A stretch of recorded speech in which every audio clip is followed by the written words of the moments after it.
When you say the word soundtrack to your average music listener, it's very likely they'll simply disregard it as nothing more than just a soundtrack, something that lays in the background to a bigger story that's being told, something that only accentuates the actual story. Most people that listen to music usually stick to more artist-based music, appearing behind an artist's name or a band name, rather than something that doesn't really stand on its own because it's only a soundtrack to a bigger art piece. After all, what is a soundtrack without the context? But what happens when a soundtrack is able to transcend its own storytelling format to not only be able to become its own thing, its own story piece, but to directly impact and become a focal point of the main art form? Because when you listen to it, you almost forget that it's originally from a video game. Well, that's how you get something like this.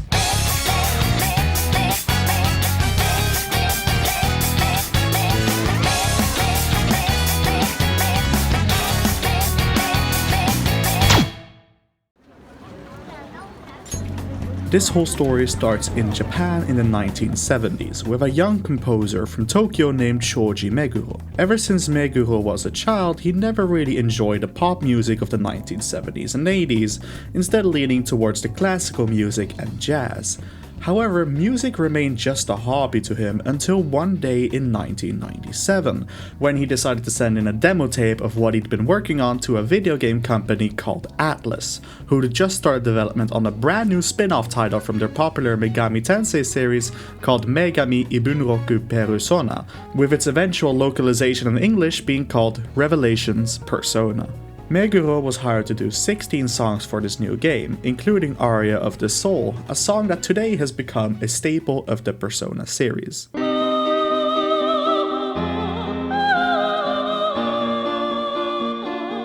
Revelations Persona ended up being a massive success for Atlus, selling more than 200,000 copies in just its first week in Japan alone, and what followed was years of rising success for Atlus and Shoji Meguro, as they kept working on new titles in the Megami Tensei series and this new Persona series, continuing the success of the original with the duology of Persona 2. But everything changed with the release of Persona 3 in 2006, and a big reason for it was the soundtrack, which Shoji Meguro was the sole composer on. Just the soundtrack alone sold 100,000 copies, and this meteoric rise only kept increasing throughout the release of Persona 4 in 2008 and Persona 5 in 2016. But why? Why was this video game soundtrack so popular, even outside of people who usually play these sorts of video games? Well, it actually all comes back to the gameplay of the game itself, as it changed a lot between the Persona 2 duology and Persona 3, going from mainly a dungeon crawler to more of a life sim. Suddenly, a calendar system was introduced where the game spans a year, where each day you have to decide whether you want to go to the dungeons with your team or spend time with your social links, building relationships, and strengthening your own stats ahead of upcoming battles. The core of the game changed to reflect this new focus on social links, where bonds with people are what strengthens the protagonist's power. Meguro had to adapt his composing style to match this new gameplay style by balancing the music by not only being just a video game soundtrack, but also a storytelling method for world building. A relatively popular way of doing this in Japanese video games at the time was by using lyrics in the music, but Meguro also knew that he didn't want the lyrics to take center stage. So what he did instead was write the song lyrics in English to make sure that the Japanese audience wouldn't be so distracted by the music, but he also made sure that the English lyrics still made sense for the international audiences, by working the lyric process into a part of the writing process of the game's story. You will find many great examples of this throughout Persona 3, where it's implied that all the songs that you hear throughout the game are also what the protagonist hears through his headphones. So every lyric represents various emotions the protagonist is trying to express throughout his story, which also plays into the main themes of the game, especially surrounding the balance between fearing and embracing death as a cycle of life, such as in the opening song Burn My Dread.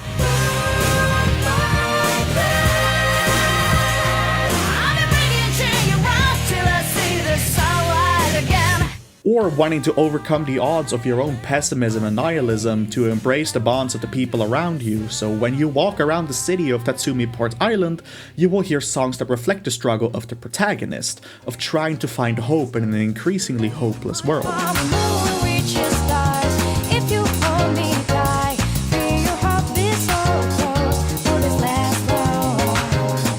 And because of the success of Persona 3's soundtrack, it quickly became the template for all upcoming games in the series, and over the years, Meguro incorporated various styles of storytelling in the music, accompanying the themes of the game itself, but also making sure that the music would be able to stand on its own, because the music really reflected the world of the game, and the world of the game is meant to, in many ways, represent our real lives. And the best way to hear this is through the opening song that plays every time you open up the game, and is your first introduction to the story and the world of this game.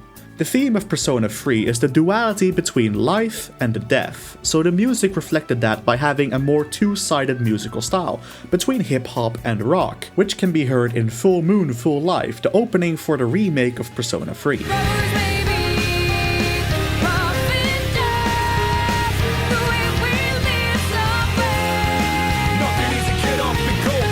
Persona 4, however, is all about seeing through a world of lies and deceit to find and believe in the truth. And the music reflects this by having this more optimistic J-pop aesthetic, which we can hear in Pursuing Your True Self.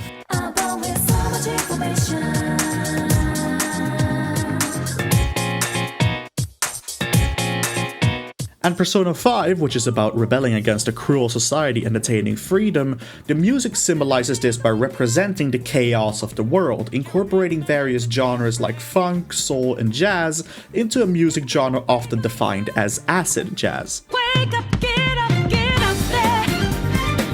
Raise your voice, I guess like yours. Using the scope of these unique genres and also utilizing new vocalists for each game gave each story their own distinctive feeling. After all, each Persona game was standalone with no or only minor connections to the previous games in the franchise, so the music had to reflect that too. But that's of course not the only purpose music serves in the Persona games. The most iconic songs from the Persona soundtrack might be the battle themes, songs that play whenever you fight enemies. Persona uses a turn-based combat system, where each character gets to move one at a time. This means that the music must reflect the battle system of the game by being constantly evolving, but also not overwhelming the listener too much to distract from the decision making, but also to build suspense. And the best example of this might be Last Surprise from Persona 5. You never see it coming.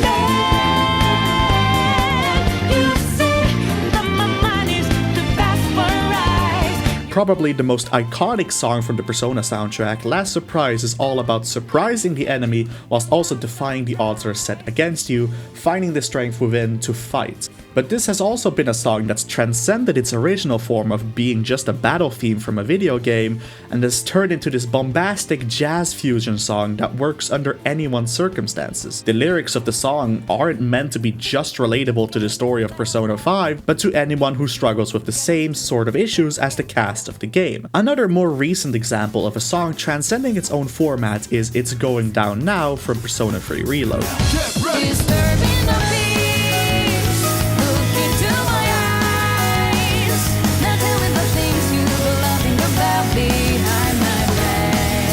This song is today the most streamed song from the Persona series, especially popularized on social media such as TikTok. It's among the top 30 most listened to songs from any video game on Spotify, despite the game series' lack of mass appeal. The song plays during battles where you have an advantage in Persona 3 Reload, and its lyrics represent the feeling of overwhelming the enemy with your newfound hope and power in this world. So step on up to the place.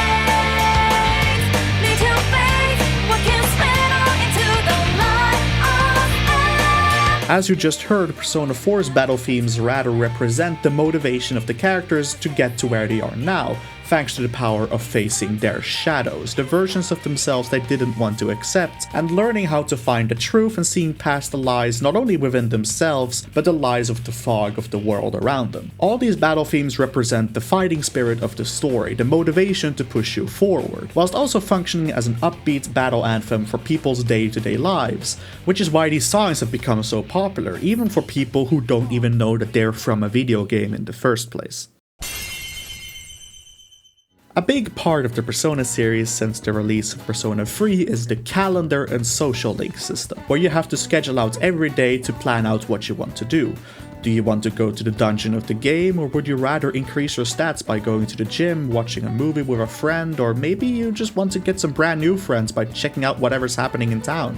That's a big part of the charm of these games, being able to choose how you want to spend your day-to-day life, but this sense of exploration also needs a soundtrack that represents that, like Tokyo Daylight from Persona 5, representing the stressful yet exciting nature of life in the city.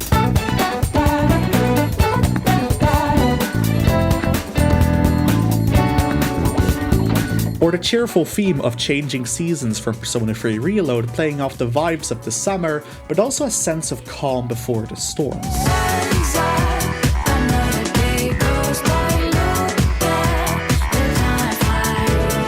And of course the iconic Heartbeat Heartbreak from Persona 4, representing the power of the bonds that form the friendships and the relationships around you. Tell me why you did it, every dream falling apart. Tell me why you did it after the promise. But that's of course only the daytime themes. When exploring your local town or city at night, these emotions shift a bit. They become a bit more gleamy and mysterious, like Beneath the Mask from Persona 5, representing the struggles of the double life of a phantom thief. I'm a sharpshooter at Ghost Masquerade. Or Color Your Night from Persona 3 Reload, reflecting the calm of the city at night and the expressions of gratitude to those who are closest to you. Another one day in the night, let me paint the view, color down with my light. These songs tell the stories of the emotions the characters feel throughout the game, the joy, the sadness, the gratitude, and the motivation to push forward and strengthen yourself. After all, the social bonds around you are what make you stronger, both in the game and in real life. The dungeons are a central part of the Persona games, where the combat side of the adventure takes place. As you go about exploring these various levels and floors in these massive worlds, you hear music that often fits in with that particular dungeons and the emotions rushing through the characters at that time. Some great examples of this can be found in the Full Moon missions of Persona 3, where you have to defeat a powerful foe once a month. Like in the first mission where you have to prove your worth to the team in Deep Breath, Deep Breath. Let me go and prove my worth, let me earn it. Gonna pass this test and get me a permit. Watch how I do, sit down, observe it. Or Deep Mentality, where an enemy tries to trick your mind and disorient you from your team.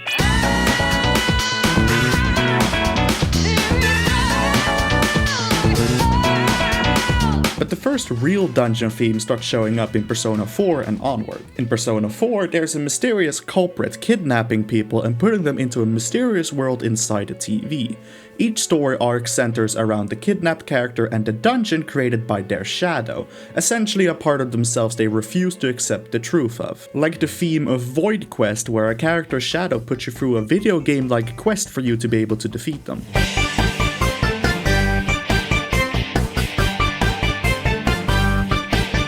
But the dungeon themes also represent the rising tensions of the story, especially once you reach the first endgame dungeon, where the culprit targeted someone close to you in order to try and stop you from finding them, leading to a more emotional dungeon theme, Heaven. Those long days passing by from the door, like late summer, they slowly fade away. And then there's this dungeon theme once you're finally able to catch the true culprit and you have to start chasing after them through the mysterious Magatsu Inaba.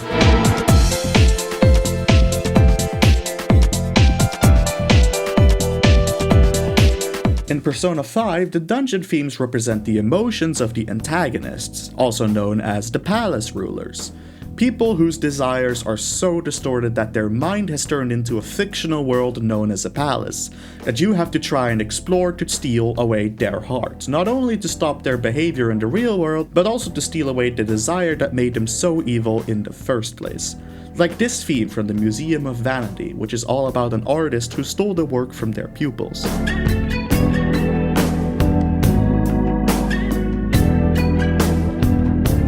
But the themes can also be more upbeat and more action-filled, like this theme from The Bank of Greed.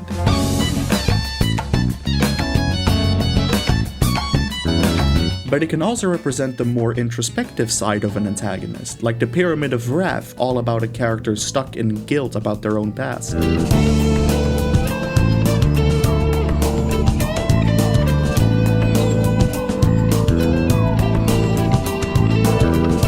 or the flashy and high-stake climax of the story where you explore the Casino of Envy. Give in to temptation.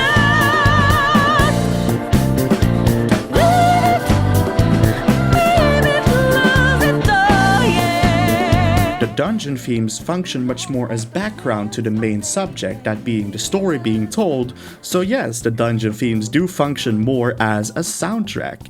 But these songs can still work so well outside of the context, as they often just represent an emotion felt throughout the story, a feeling of pride or greed or the tension of being alone in the world, and so much more. All these songs play off these emotions that we find in ourselves, so these songs can very easily be adapted into our real lives. These are all traits that are inside of us all, and once again connect the core principles of the game with the music. Another big part of what makes Persona's music so powerful is the leitmotifs we hear all over the games, or in other words, musical similarities that connect between songs, and how they connect not only with each other, but also with the endings of each game. Of course, discussing this without going into spoilers for each game's ending can be pretty difficult, but I'll try my best to mention as little as possible about the endings of these games as I can. But the one thing all three games have in common, which I want to discuss, is that the lyrics to the ending themes that play during the credits are in Japanese instead of English. This all goes back to that original idea of why Shoji Meguro chose to write the song lyrics in English rather than Japanese, because during the credits the music no longer has to distract the listener anymore and instead speaks more directly about the themes of the story. So here the tables have actually turned between the Western and the local audiences, giving us a new perspective into the music. Still, a spoiler warning will be marked out for each chapter where I'll be discussing each game, in case you want to skip these. So, without further ado, let's begin with Persona 3.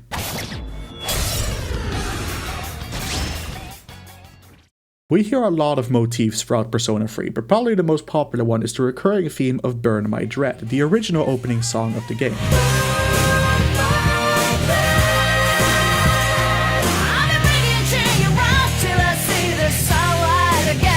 The idea of burning your dread is a central topic that's explored throughout the game, of not only overcoming your own fears and weaknesses, but accepting that you're mortal and that your life is finite. We have to do everything we can with the little time we have, and this line is repeated throughout the game, most notably in the final stage of the last battle of the game. But I feel the better because I got my crew on my back. You know I've already. Another example is Aria of the Soul, a song we hear when we power up our personas in the game. That very same song Shoji Meguro wrote for the very first game in the series.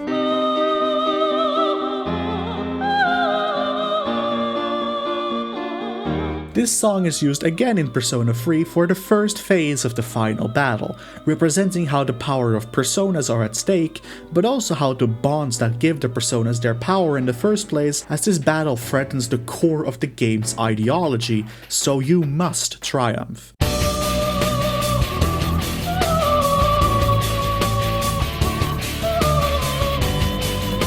But probably the most notable musical motifs are the ones related to the game's ending theme, Memories of You. This song is foreshadowed throughout the game, such as in Joy, the song that plays when you're hanging out with a social link.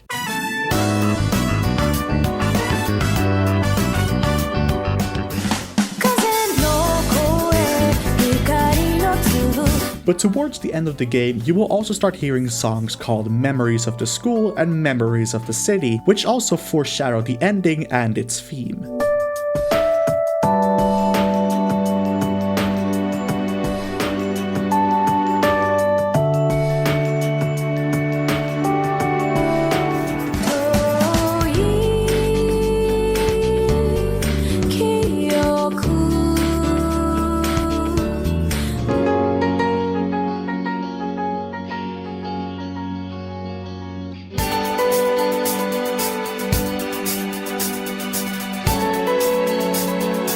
This all connects with how the protagonist slowly but surely has to connect the dots of these musical motifs together to realize where he has to draw his power from to be able to defeat the impending final boss of the game. Plus that hearing all these disconnected motifs finally connect together leaves the player with a satisfying ending, that all the pieces are finally together, that everything is in its right place, and that they can finally leave the story behind.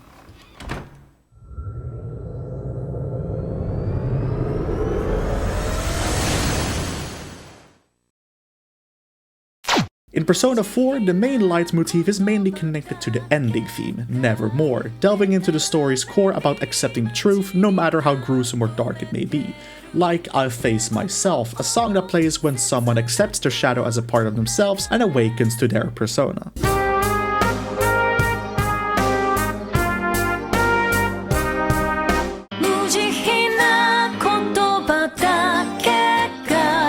Or the theme that plays on the main menu of the game, A Corner of Memories.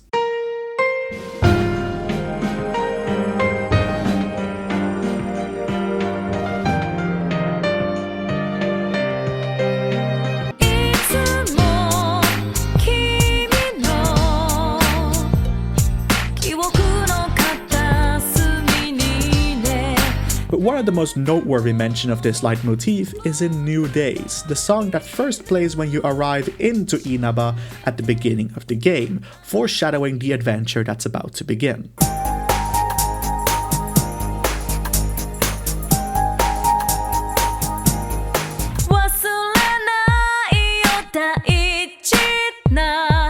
Two songs don't have as much in common as the previous examples I mentioned, but that's because this song is the build-up to everything that's about to come. The actions you're about to take is what ends up making the ending theme so special, especially because you only get to hear Nevermore after finding and stopping the true culprits behind the murders.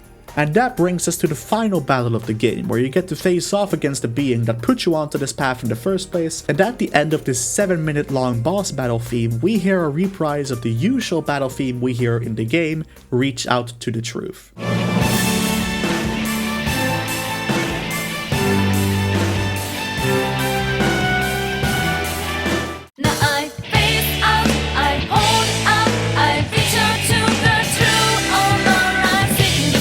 Reach Out to the Truth essentially turns into the game's main anthem and the battle this team has to face, which is why it's been reused in several spin-off titles since too, because of the power the song has of how it pushes people to continue fighting throughout the fog of life to understand the truth.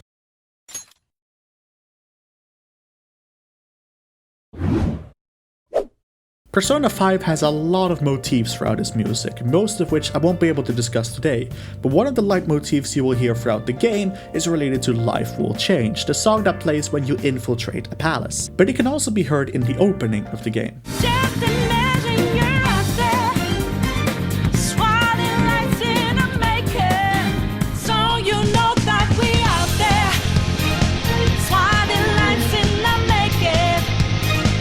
And then there's the main riff of Life Will Change, which also comes back later on in the final infiltration of the final palace in the game, which reflects the journey the Phantom Thieves have been on ever since their first adventures.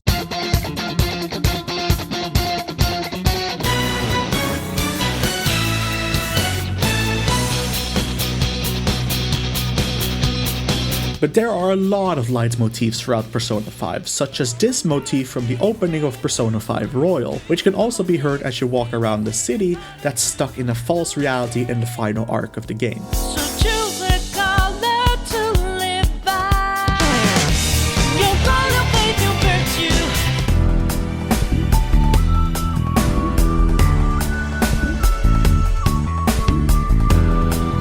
And then you hear the motif again if you got the good ending in the credits.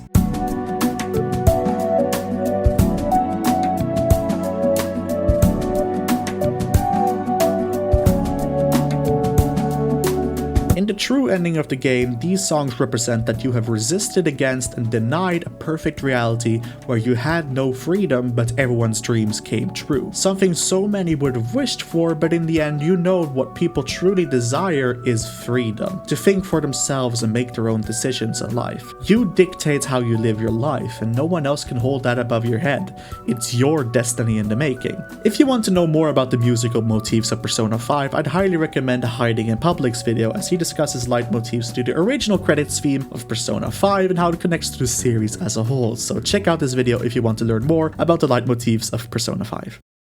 So after having explored every aspect of Persona's music, it all comes back to that very first question. Why do people still disregard soundtracks and prefer album or single-based music?